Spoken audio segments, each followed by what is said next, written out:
iron soi tel kher khai angai ka tilau mi he social media ai she thia mem social mo ka shalo kha achul te chiam lau she thia mem entidan mi kan fak du ani pon mi kan fak du ani pon kan fak do lo ni pon she thia mem hey melody ra ti le chine pol rang ho zia ani kha ubek ui tani lo screenshot la uzoi khala tan roi kain me kalau ti to pa ke po ampun zong zong nen han mo ma se khi achunga mi kan en lo khum background na khanin ai ang lu to wa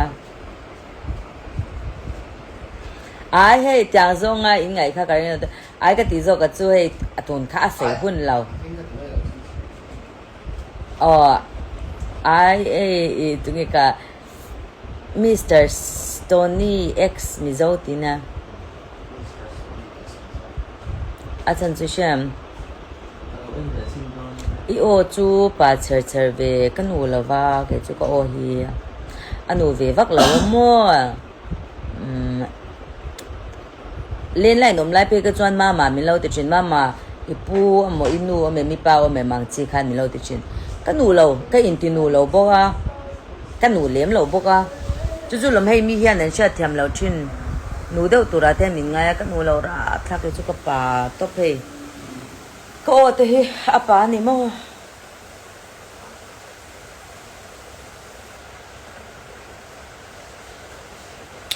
ka sei do me che mi nun hui te mi hei mi kha a hun lai an lo ming chia mo an lo ni pon ei an in fak du ni pon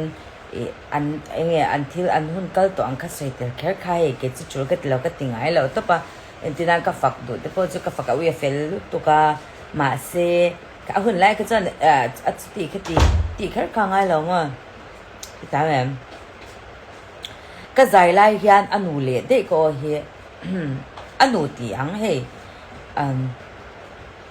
asin le de chẳng gì cả tu na chuan gowa kan oma ro sur zo to a bora kan nuam chan don chawa he bi cha te kal kan tum ve ni chumo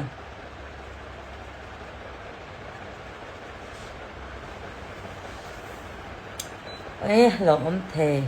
yo kha nu lo pun yo kha alanal thau oi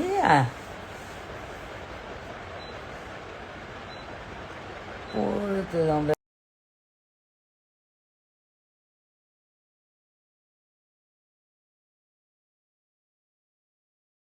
là